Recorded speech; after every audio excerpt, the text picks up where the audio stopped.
Being with an avoidant partner is frustrating. One moment they're there, present, they show love and affection, and then out of nowhere, they go away. It's like they never knew you. And if you're here, you're probably wondering, are they coming back? And most of the times they do.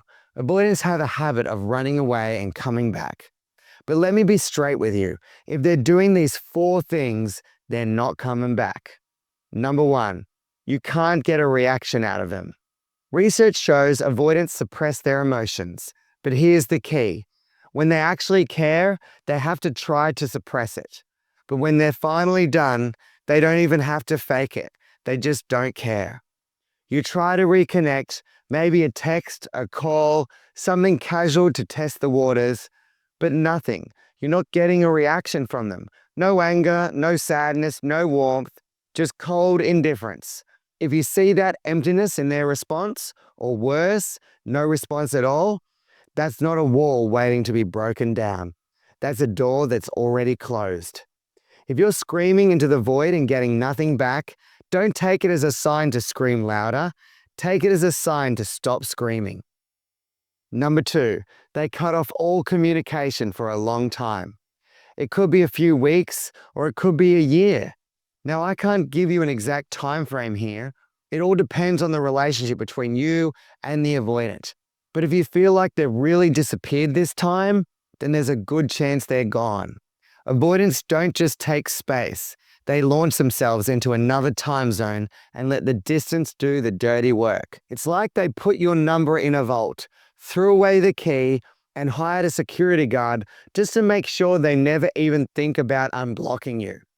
A 2018 study found that avoidants use strategic withdrawal, not to punish you, not to play games, but because cutting you off is how they maintain control over their emotions.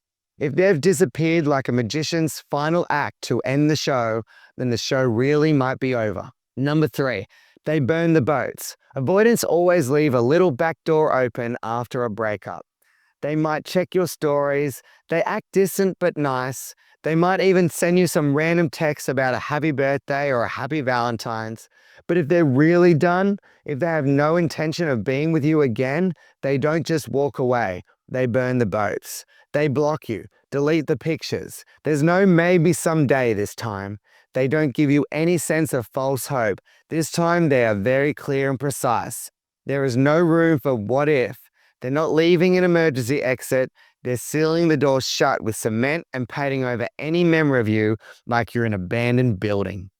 They're not testing you to see if you'll fight for them. They're making it impossible for you to. Number four, they get into a new relationship. This one stings. They're with someone new. They have a new person in their life. And they're not quiet about it either. Not just keeping it private. They're posting date night stories and long captions about how they've never felt a love like this before. And you're sitting there like, wow, that's crazy. Because 4 months ago, you were allergic to commitment. Listen, your love for them might make you think they're doing this just to make you jealous or miss them. But 9 out of 10 times, in cases like this, it means they've moved on. It's as simple as that. And there's nothing for you there that your anxiousness and overthinking will solve. I know it's tough, but here's the truth.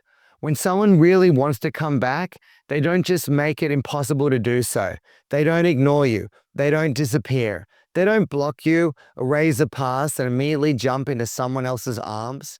So if you're still waiting, stop. Because the right person won't make you feel like you have to convince them to stay.